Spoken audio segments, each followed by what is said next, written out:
Alright folks, it's been a little while since I graced your YouTube feed with my Let's Play voice. This is Pink Noise, a demo for a game that was sent to me by the developers, Somber Games Studio.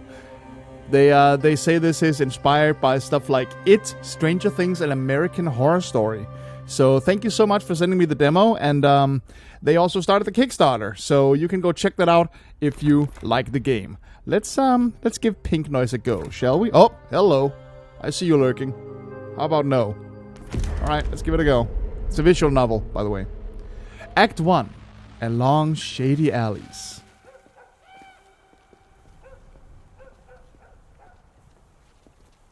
This looks like a nice little neighborhood. Hello.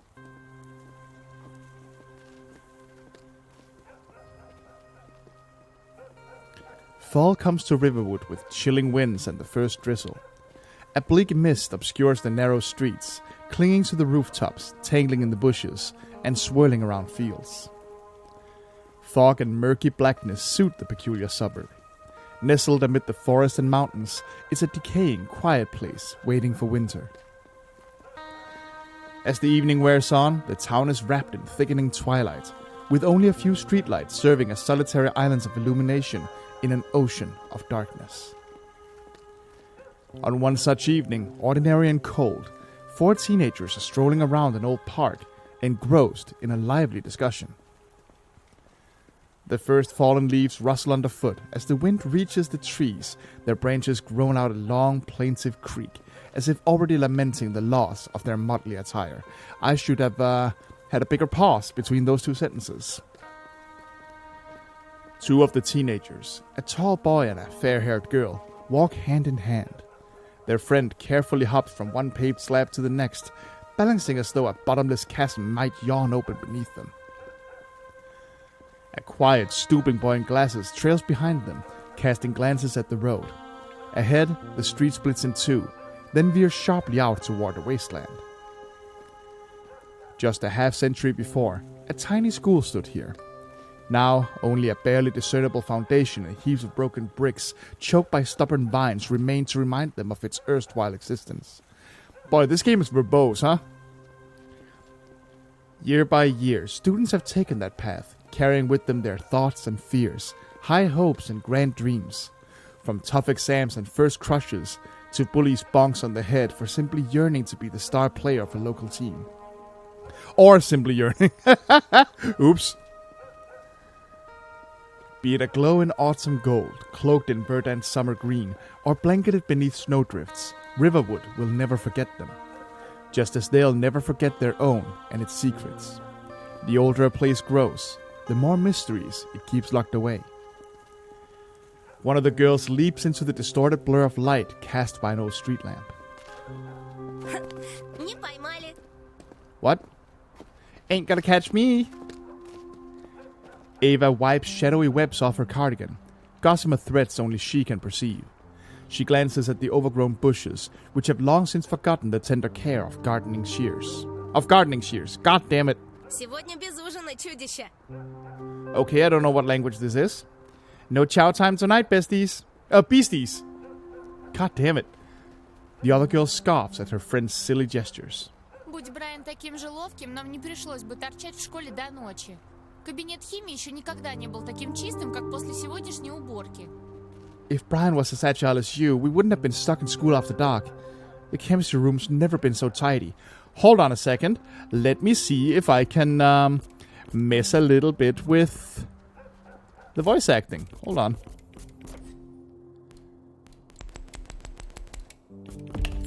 Yeah, not because I don't like the voice acting or anything.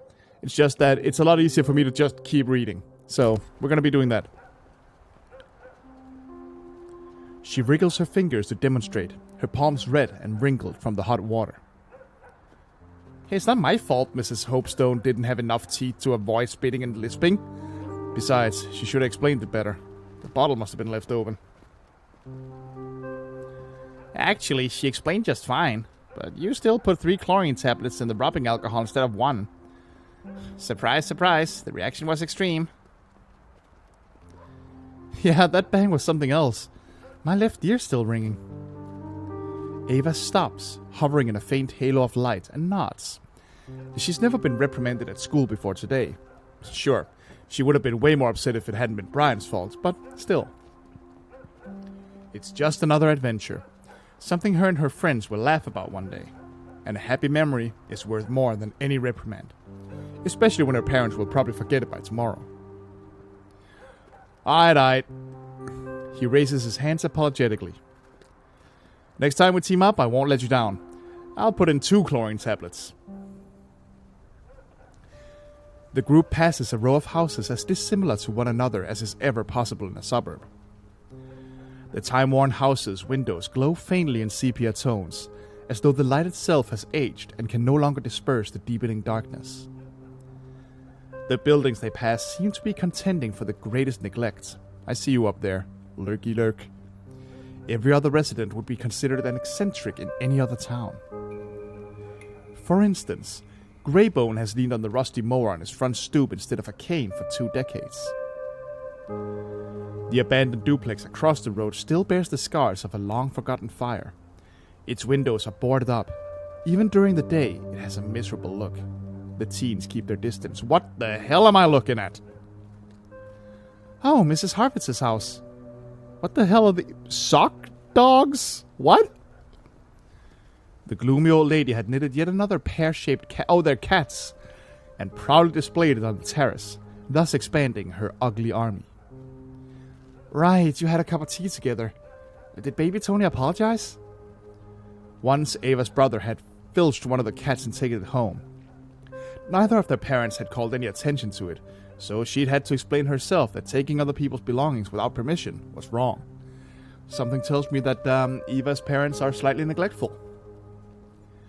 No, I was the one to apologize. Mrs. Harvitz didn't say a word. She only gave us a cold stare and sniffed loudly. She scared poor Tony so much that he couldn't fall asleep for half a night. You have such a giving heart when it comes to your brother. You might be raising a hell of a night. Why in the world would he want to snatch a cat, though? He was just a little kid. He came, he saw, he took it home. There's no need to tell a friend that Tony had intended to give Ava the cat. He knew she wanted a pet more than anything in the world. He thought he could cheer her up with at least a toy one. Oh well, that's wrong, but sweet. He'd never taken anything that didn't belong to him before. Not out of fear of getting caught or punished. He simply found stealing shameful. Tony would sooner give away his breakfast than steal something from someone weaker than him. No doubt that kind of attitude will make school harder for him, but such is his nature. Contemplating her brother's heart of gold, Ava smiles softly. Why are we zooming in on these fucking things? They pass by Mrs. Harvitz's... Mrs. Harvitz's terrace, curiously eyeing her odd dolls. Twilight makes the cat's silhouettes look eerie. Their Their pearl-button eyes glimmer in the fading light as if they know secrets that have been buried too long. If I go crazy one day, I'ma definitely buy a nice crib close to the park. The neighbors here match me perfectly. Yeah, I can't stand this street. It's like it's lost in time and space. How about we head through the square? No one protests, so she leads them onward, sweeping into the nearest alley. A gust of wind bursts through the narrow walkway, permeating the air with the stench of raw wooden planks and rotting garbage. The houses in the alley look like they've been copied and pasted. They were likely been built? Okay, a little bit of a grammar issue there. They were likely built at the same time to house factory workers. The only thing that differs is the light in the windows, on or off, making it clear whose shift it is tonight. 2 Christmases before, Brian got beaten up here.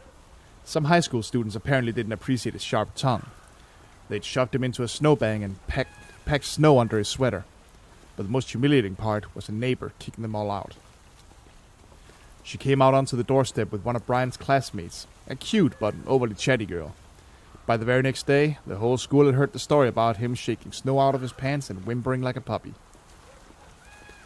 He would have preferred being rolled into a giant snowman and left there like that till spring. Brian adjusts the backpack full of baseball equipment, which is crawled down his shoulder, and walks up to Ashley. I'm so fed up with this stupid school. All these teachers, homework, tests. But the year just started. That only makes me want to study even less. There's nothing worse than coming back to school after summer. He jumps over a puddle and takes Ashley's hand. It's like wearing old trainers you've already grown out of. I can't wait for college. When I start working, I'll buy real catcher's gear. Or at least a better glove. His palm still hurt from Friday's practice session. The equipment donated to their team left much to be desired. Better buy a slugger straight away. It'll pay off much sooner. Best case scenario, you could be a bouncer at a bar. Ashley laughs at his childishness. Brian doesn't get the complexity of the world at all. Dad says a good job like his is hard to find without higher education. Ashley grabs her Leo Zodiac pendant. It's a nervous habit. Something she does whenever she says something important. It calms her. And Michael has said exactly one line this entire fucking time. College is just another place to study. This world's too cruel. Illnesses, starvation, school.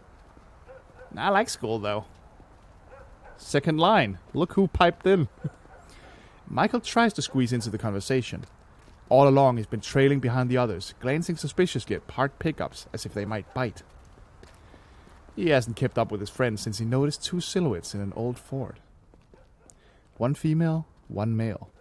I only see one silhouette. Oh, Jesus! The mutilated faces stared back at him. He could have sworn he'd heard a hoarse, gurgling whisper. Then a light had flashed over one of the doorsteps, dispersing the blackness. Suddenly, both seats were empty again, and the strange vision turned into nothing but a local flour mill uniform hanging from a grab handle. Oh, that's what that is. Michael wipes the sweat off his forehead and listens carefully to his friends. Of course, I'd love school too if I had your scores, Mikey. Exactly.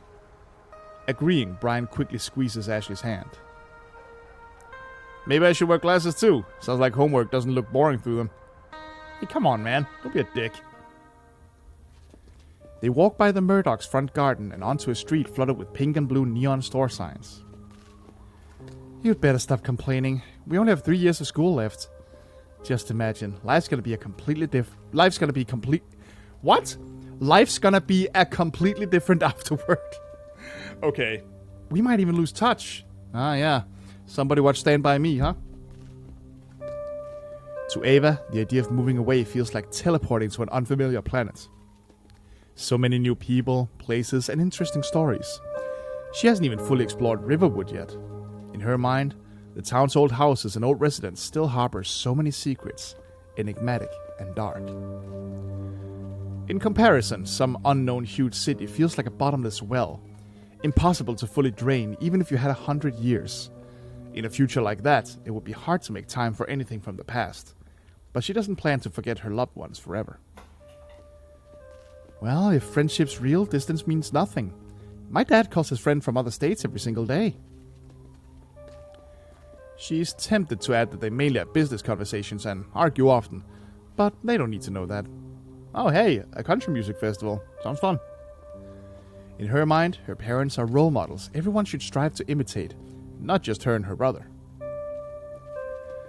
There isn't a single family in the entire town happier or more close-knit than Ashley's, and that's nothing but the truth.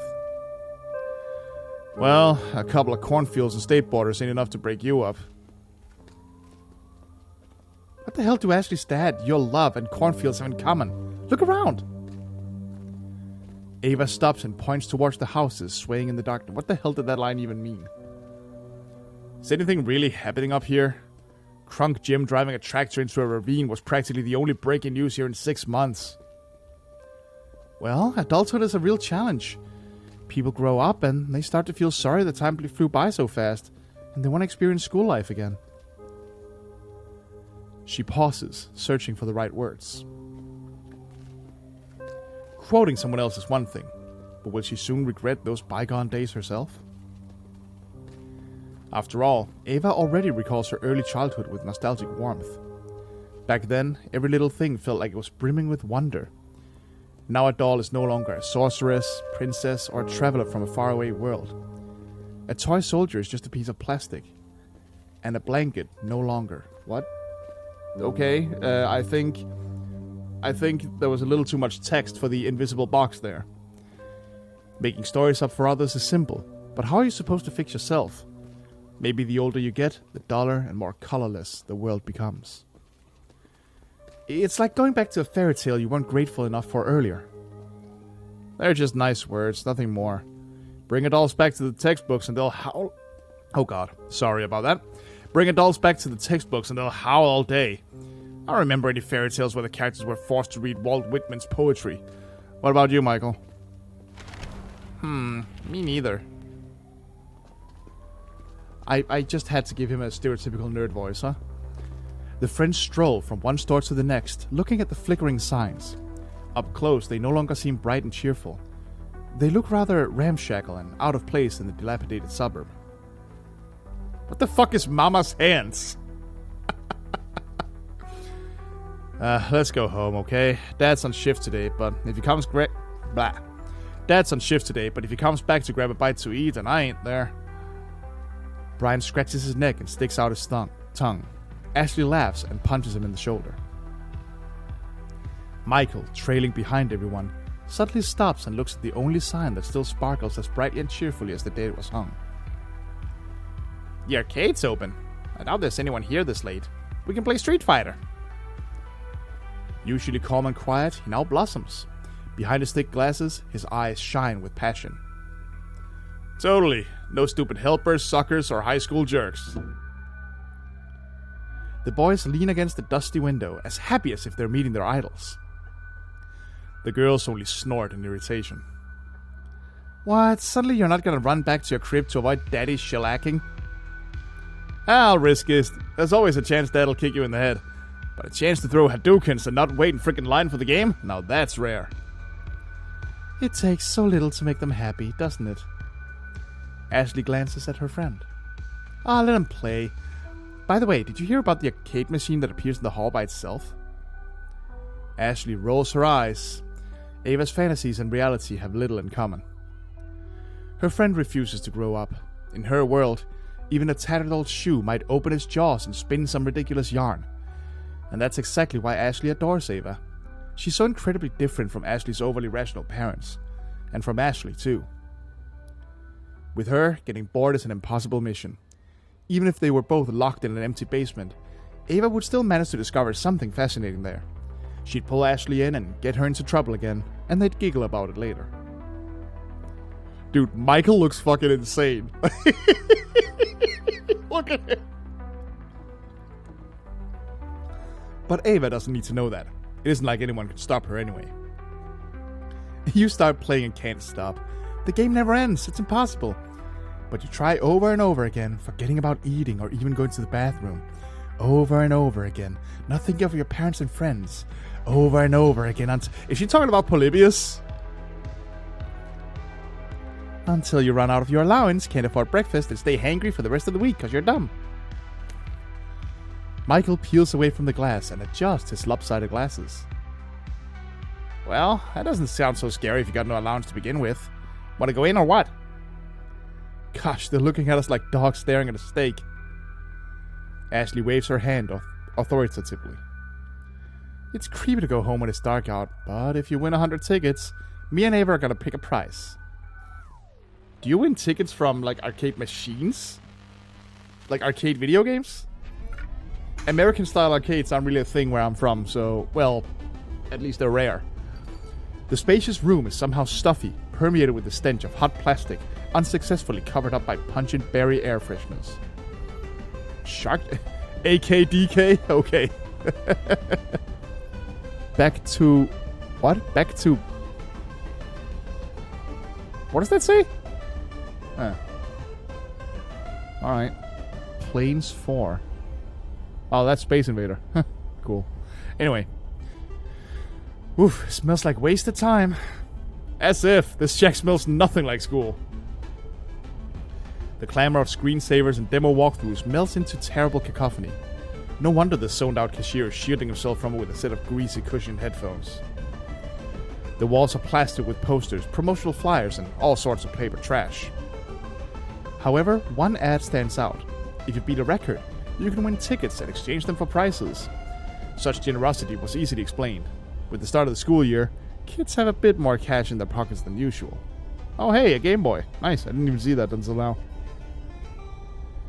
There's no one inside except the cashier, yet the floor is peppered with trash, from crumbled soda cans to chocolate bar wrappers. The arcade closes in 30 minutes. Local kids can only hang out here at this hour in the summer. The hall is packed with all sorts of arcade machines, each game's name glowing invitingly. Clips of characters deliberately failing to beat different levels flash on the screens over and over. The boys start searching for the most interesting game. Oh, we got Donkey Kong. Nice. Elliot Davis, Andrew Brooks, Zoe Reed, Jesse Hall, Bob Robinson. Wonder if those names mean anything. Oh, okay. What's happening? Oh, I'm supposed to pick one! Well, let's see if they want to play Donkey Kong. Donkey Kong, an arcade golden oldie. The game machine is ancient and in poor condition. The sign barely even flickers anymore. And one of the buttons is cracked. Okay. What's this one? Galaga! Hey! This was once one of the most famous games. Now this veteran arcade cabinet is used only while the others are busy, or when a couple of truly insane nerds try and fail to break the record of someone named Lily the Rat once or twice a month. Street Fighter. The best game the hall has ever seen. Not if it's the first one, it ain't. Ryu and Ken are frozen on the signboard, ready to jump each other. The floor around the arcade machine is brightly polished, worn down by student sneakers. It's over here! Aww. Temporarily out of order, no cashier cannot fix it. The boys run towards the machine. It hasn't yet been wrecked the way some of its time-worn neighbors have. Even so, the buttons and plastic casing bear scuffs, cracks, and grubby marks left by countless kids' hands. Worst of all, instead of some thrilling music, the machine is emitting only a hoary wheeze, like an old man struggling to clear his throat and instead pushing a death rattle out of its rusty lungs. A piece of cardboard with a blood-curdling inscription. Oops, okay. Temporarily out of order. No cashier cannot fix it. God, where's your justice? Who's the god of computer nerds? The monkey holding the barrel? Brian grumbles something in response, and Michael just shrugs. Technician's coming, but not till next Tuesday, so y'all need to choose some other game. Try Road Blasters. It's the freshest here. The cashier points at the brand new arcade game displaying a car blowing up and drowning in a fiery, pixelated cloud. Oh, he took off the headphones. Dang it! Michael's voice trembles. He seldom lets himself betray such emotion, but Brian has his back. What else have you got, other than cars? All that in a bag of chips. If you rank in the top 5 of Pumpkin Man, I'll give you a double prize. He nods towards the counter. Alright, no one really plays this trash. We've got a real shot at setting a record. A gray cat lounging on a chair next to another machine captures the girl's attention. 4 letters shine on her pink collar. Lucy. Aw, so sweet. Of course I want to pet the cat. You kidding? Aw. The cat flattens her ears and grumbles. I bet you $5 she doesn't remember how clean hands with no cheese ball dust on them feel. Man, Ashley, you're a judgmental little bitch, aren't you? She kind of looks like the cat Mom was trying to paint last month. Let me guess, the cat in the painting had mandibles and a pair of tentacles? I wish. She was just in the background. Mom paints people. You know how it is. Ashley knows. She wishes she didn't, though. Those paintings are why she prefers inviting Ava over rather than visiting her. Well, one of the reasons anyway.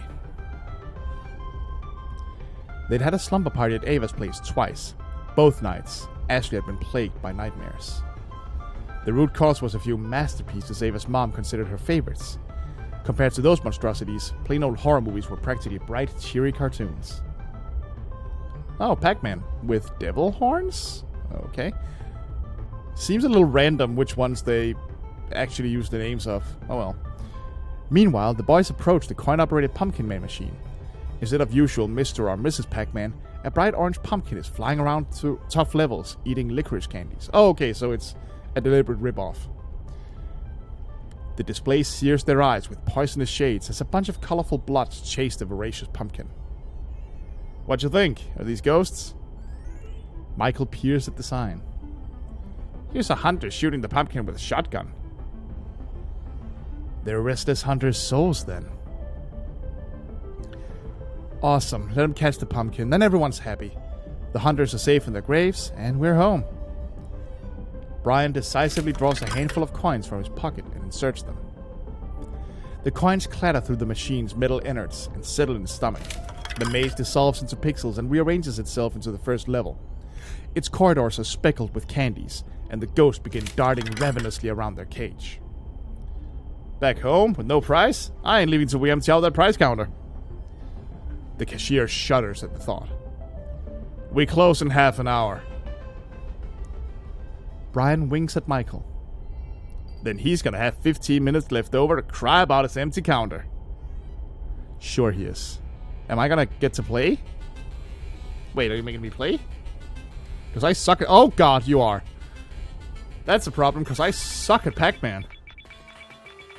Alright. Up. Let's just, see if we can't... Do-do-do-do-do-do-do-do-do. Do-do-do-do-do-do. Let's eat this guy. Gotcha. I'm gonna have to leave a power pellet or two just in case. Alright. Okay, yep, gotcha. Get all kinds of fucked. Okay. See if I can... Yeah, gotcha. Alright. Oh, that went decently well. How many points am I supposed to get? I have no dang clue. Alright, let's just leave them alone and leave some power pellets.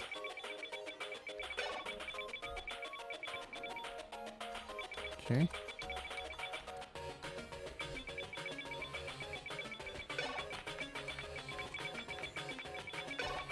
Get in my belly. There we go. Am I just playing until I die or something? Uh-oh. Uh-oh. Uh-oh. Uh-oh. Uh-oh. Uh-oh. Uh-oh. No thank you.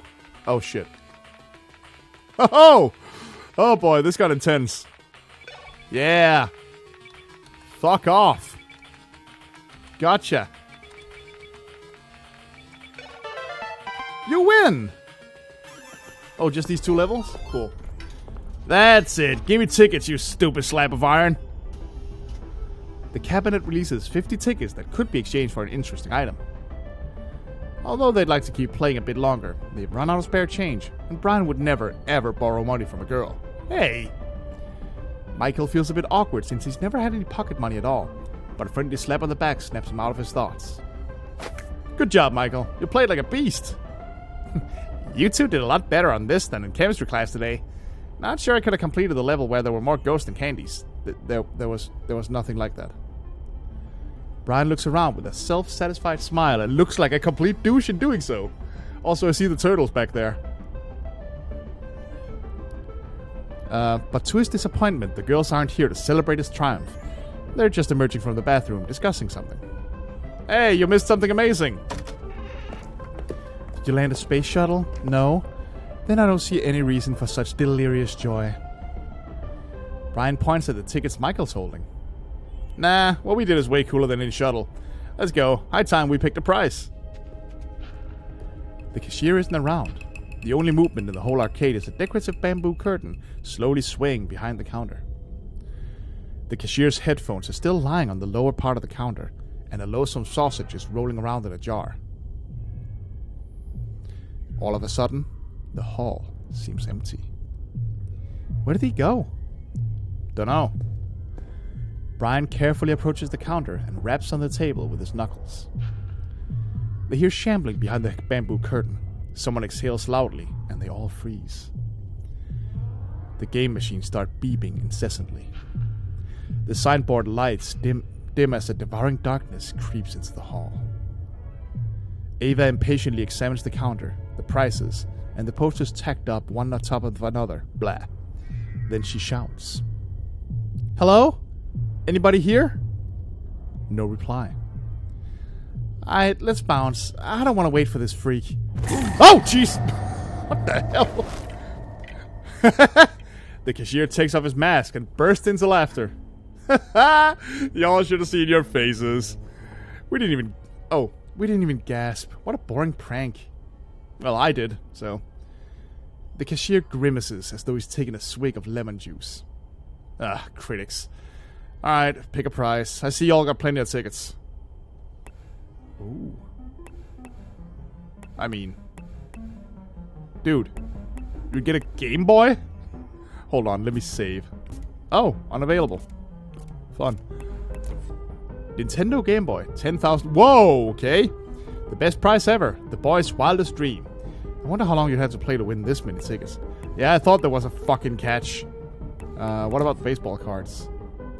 40 winning tickets.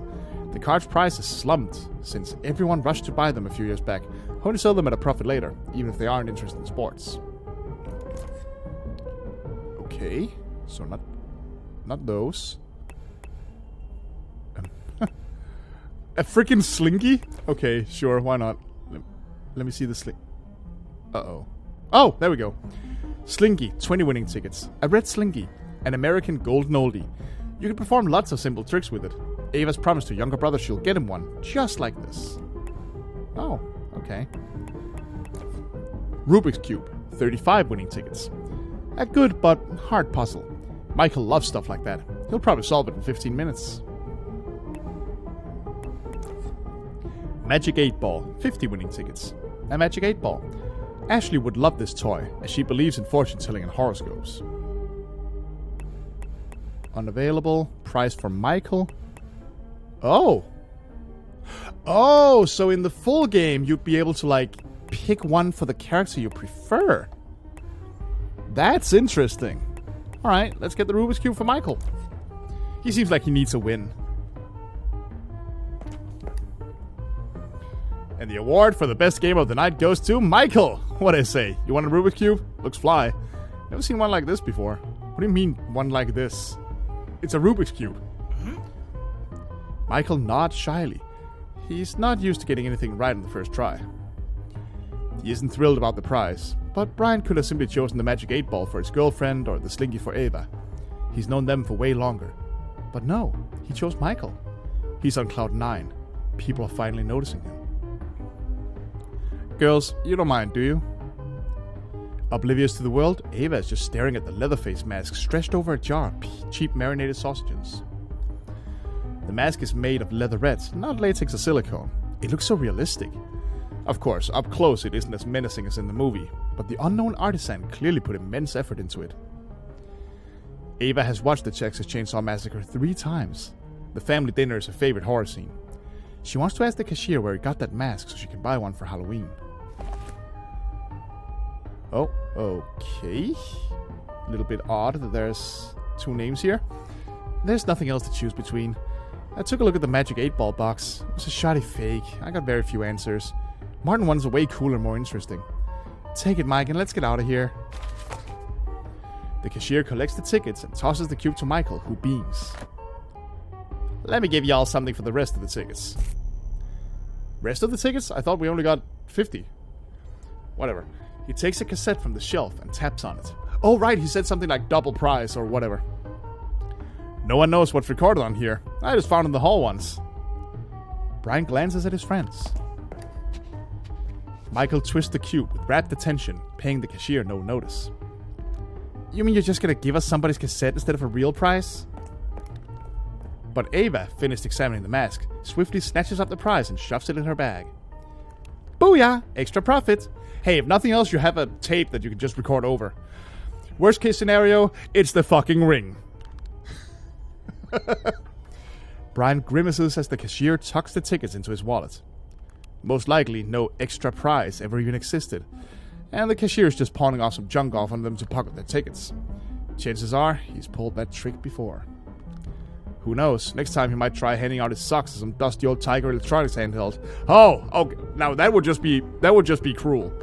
Nobody deserves the Tiger Electronics handheld. I think we got screwed. It's a strange, mysterious cassette. Isn't that enough? As if teasing them, the light from the arcade machines gleams directly on the coveted Game Boy. Well, yeah, you were never gonna get that one. No, it's not. They head towards the exit. Boy, a lot of acts for a game where not a lot has happened yet. I'm really liking the art and all the characters. This is very likable so far. It is a little slow. Like, a lot of this backstory that you're getting in the narration is interesting, but it's a lot right away. Like, I feel like something needs to happen very soon, which I have a feeling it will. Like, we've had that vision that nobody freaking commented on because Michael just kept quiet about it. That's all that's really happened. So, I don't know. I'm looking for some action at this point. Most of the signs are already off, submerging the thickets, basements, and narrow alleyways in darkness. It splashes out onto the square, engulfing it in blackness. Only a few pickups and locked bicycles are still around, all parked by Marshall Zoo's bar. The wind sweeps over the fields. The element that usually toys with the harvested corn now moans forlornly, plunging the suburb into melancholy. Winter will change everything. Stores and bars will be strung with sparkling beads of colorful lights, and the snow will smooth the wrinkles and scars of old Riverwood. The town will take on a deceptively pretty and cozy facade. As a kid, Michael loved strolling around there during Christmas vacation, munching on hot pies and watching snowflakes fall through the thick windows of a coffee shop. Back then, he never noticed the aging buildings, the chipped concrete, or the gloomy people trying to fake a smile. In autumn, however, the suburb's flaws stand out more sharply. It looks unwelcoming, grey, lifeless. No wonder Ava calls it the season of ghosts. Just thinking of it gives him the creeps. Well, we're late. Granny and Grandpa will be upset. If that's the worst that'll happen, then you may as well stay out a little later. Come on, Mike. How about the Rubik's Cube? Show us what you got. You should have seen him. A hella pumpkin master. Michael humbly takes out his toy and twists a few of the layers. But watching the colorful squares slowly line up is boring as hell. Everyone knows it, even Michael. Nice. What else are we gonna waste our time on? How about pouring water from the school fountain into the river? Ava pulls out the cassette and waves it at her friends. Now here's something worth our time. What you think? Is it gonna be a movie or a cartoon? Disappointed in the Rubik's Cube, Brian glances at their extra price. I really hope it's worthwhile. Maybe some maniac recorded himself abusing his victims and can't wait to make it public. Oh, that's gross. Ugh, it reeks. Nobody knows why Ava sniffed the cassette. What a sentence. She hands it to Ashley, who also grimaces at the stench. Bry? The fuck do you mean Bry? What does that mean? Oh, Brian. Brian sniffs it too. Oddly, instead of old plastic, it stinks of lake silt, acidic rust, stagnant water, waxed leather coated in sweat. The odors mix together in the most unimaginable way, yet each is still distinct. That's weird. That's what I'm talking about. We gotta see what's... Suddenly, Michael shrieks and swears. The friends spin to face him. Michael shakes his finger and sticks it in his mouth. He grips the cube as if he's about to throw it away, but forces himself not to. Ashley glances at her bewildered friends. They look just as lost as she is. Unless that cube's made of sugar, that's totally weird. Even weirder than that nasty cassette. Oh, he cut himself on it? What happened, Mike? The boy puts the cube in his pocket and forces a smile. His face is covered in sweat, and his eyes dance about anxiously. It's all good. It just pinched my finger. I must have turned the layer the wrong way. It hurts, but Michael doesn't want to look weak in front of his friends. And he certainly doesn't want to scare them. The whole thing felt strange, pointless. Mark my words. An arcade that's never bothered to repair Street Fighter doesn't know what fun is. No wonder the price is a junk. How about we just throw it under Abraham's truck? Just imagine the pieces flying apart. Abraham drives a massive tanker truck shipping milk across town. Before that, he spent years as a driver for the local flour mill.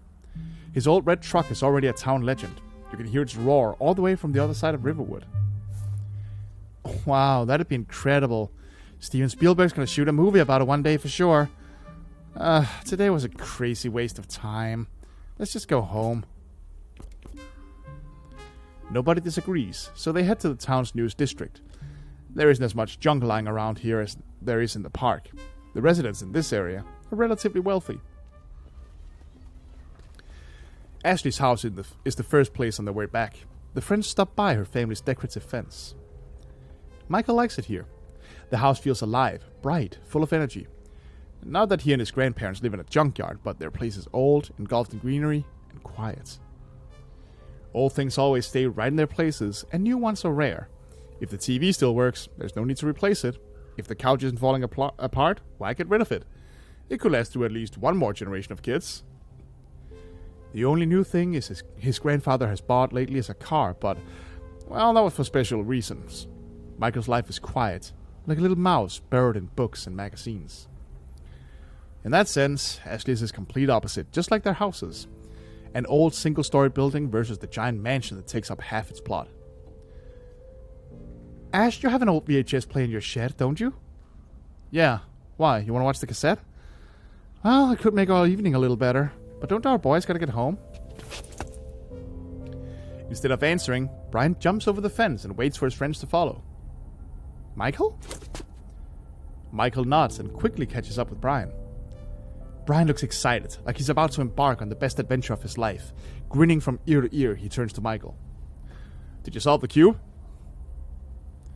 No, I'll try again tomorrow. Let's check out the tape.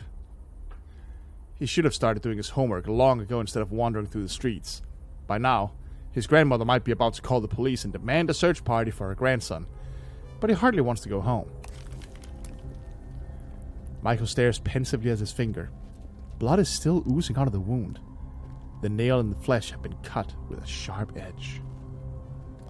The worst part is the feeling of the cube growing right inside his pocket. The cube that pinched his finger hard. The cube covered in bloody fingerprints.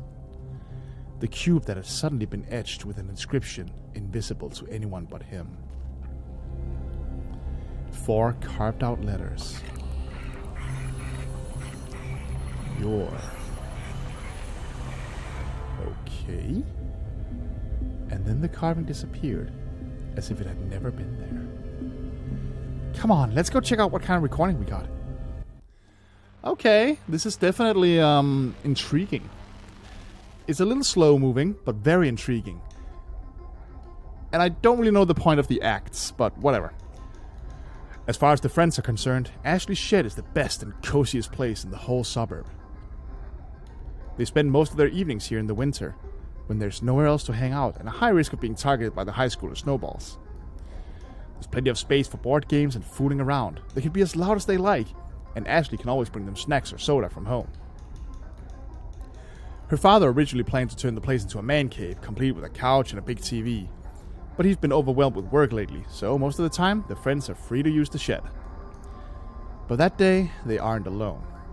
Chris, Ashley's older brother, is already inside, lying on a shabby carpet and playing a new Sega Genesis, on which he's playing Space Invaders, apparently. Only as they enter does Ashley remember that Chris got grounded for coming home drunk from a party. He isn't allowed to see his friends for a month, but some of his buddies must have lent him the gaming console so he won't get too bored at home alone. As the front door squeaks open, he swiftly hides the red pack of Marlboros under a pillow. Oh, it's just you suckers. I thought Daddy Show 11 was about to teach me how to live again. What you doing up here? Baby Ashley decided to show you our true family treasures? The shed is filled with dated furniture living out its last days and unused equipment covered in dust, plus other miscellaneous items the family are too lazy to get rid of. And a cool-ass scarecrow. Ashley's family is rich enough that they don't need to sell all their old junk, so a lot of it has been stuffed into the shed. An archaic Atari Pong console, Ashley's father played as a teenager, but the only controller broke long ago, and so did the console itself. The old motorcycle... What? Huh? It doesn't look like... Am I stupid? Whatever. About 3 years ago, before Ashley and Brian started dating, Brian settled it up and drove it into the creek. Ashley burst into laughter, and Brian was banned from visiting Ashley's house. It seems the ban still hasn't been lifted. Ooh, an old mirror. An antique mirror. Little Ashley loved looking at it and imagining she was a Disney princess. Ava would barely even glance at the mirror. She was 110% convinced that Bloody Mary would come out of it if she wasn't careful. The funny scarecrow from the Bennett's field. Ashley asked Chris to steal it after the Bennett's youngest daughter lost her doll. It was hard to believe, but Ava swore the scarecrow had moved on its own. Of course it did. Why wouldn't it? Oh! Chris's battered punching bag. Someone must have thrown hatchets and darts at it. Chris retrieves the Marlboros and pulls a cigarette out with his teeth. Brian notes the trick so he can try it later. Looks thrilling. He doubts his attempt will look as natural as Chris's did, but it's worth a little practice. What if he manages to impress the high schoolers or the guys from the neighboring town's baseball team? Taunting opponents and getting on their nerves is a time-honored tradition. Brian imagines himself... Oh god, I can't speak. Brian imagines himself strolling past them, deftly pulling out a cigarette, then smirking and asking why they sent a team of sissies to the game. Don't you have to stay in your room and feign remorse? And what about you? Shouldn't you be catching C's, not wandering around in the dark? You want to see who can disappoint our parents the most? He exhales a ring of blue smoke. The winner is clear. No, unlike you, I care about my future. We just want to watch a cassette. Why don't you just go do something else for a bit? We need the TV. Alright, back. There was a little bit of an issue. As if. Get out of here, kids. He turns to the TV and keeps playing. Oh. Okay, so I don't get a lot of choices since this is a demo, so we're gonna deceive him, I guess. But Ashley isn't going to back down. Her brother is as simple and predictable as an old penny. She won't even break a sweat fooling him. All you really need to know is whose opinion matters more to him than his own. Whose personal business he cares about more than video games. What he's afraid of missing out on. What will make him jealous. Ashley's eyes narrow slyly at Chris. I'll trade the TV for some intel, bro. Go on. He's still staring at the screen through the smoke cloud, frantically clicking at the controller's buttons. We stumbled on your cronies out there. Sam and Bobby, right? They were asking if you're still grounded. They were pretty upset that you couldn't keep them company. Chris throws his sister a wary glance. Sam and Bobby are the real douchebags. Oh, are real douchebags. Rumors of their wicked deeds are always flying around town. Ashley knows Chris is afraid of them, but he'd still do anything to get into their gang. He's constantly schmoozing them with free drinks and cigarettes. You really think I'm gonna fall for that bull? It's true. I also saw them near the old water tower. They were gonna steal Pam's motorcycle and ride it to the flour mill. Chris jumps up, nearly burning his fingers on the cigarette. Why the hell were they going there? Chris knows his sister can make up any nonsense on the spot if she wants to take advantage of something. But Ava he trusts. She's a good girl. He doubts she'd lie.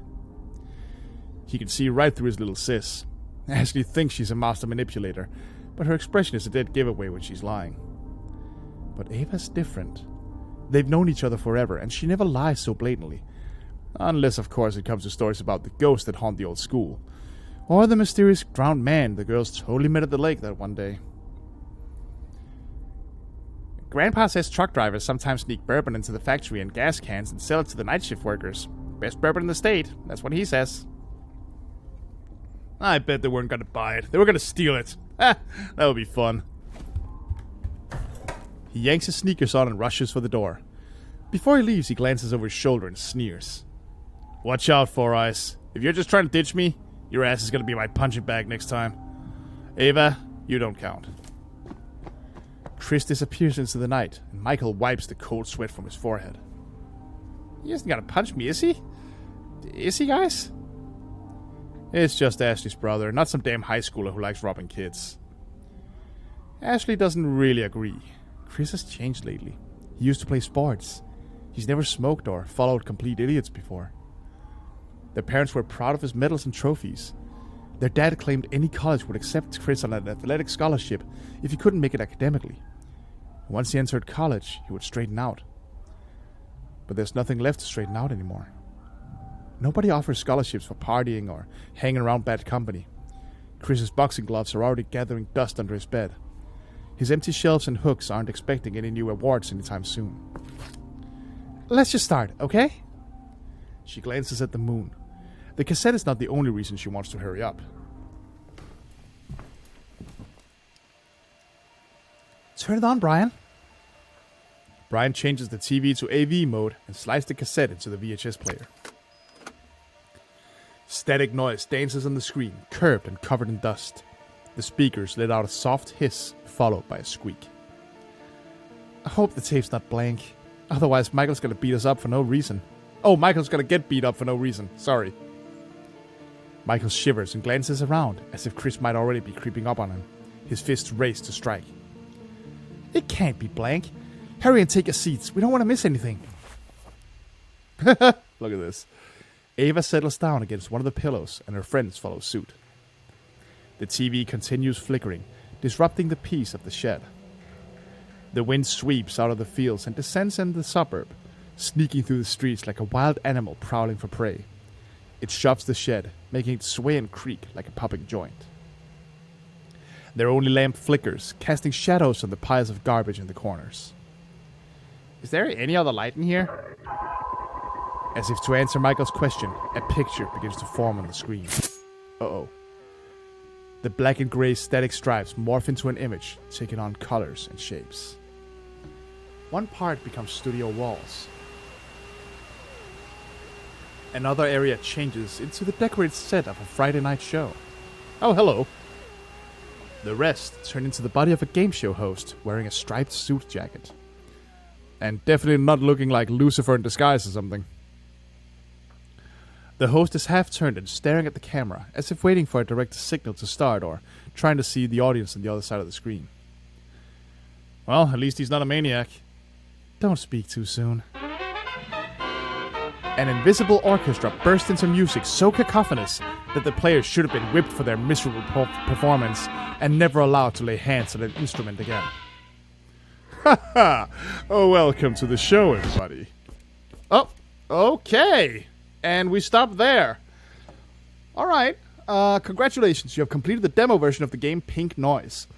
As you might have guessed, the full game offers you a great variety of choices, so all the plot twists will be up to you. We're genuinely grateful for your interest in our project and your time spent playing. Don't forget to subscribe to our social media and stay tuned for upcoming news. See you soon. Well, there you have it. That's Pink Noise. It does commit the one sin that I see in a lot of demos, which is not ending on the highest note.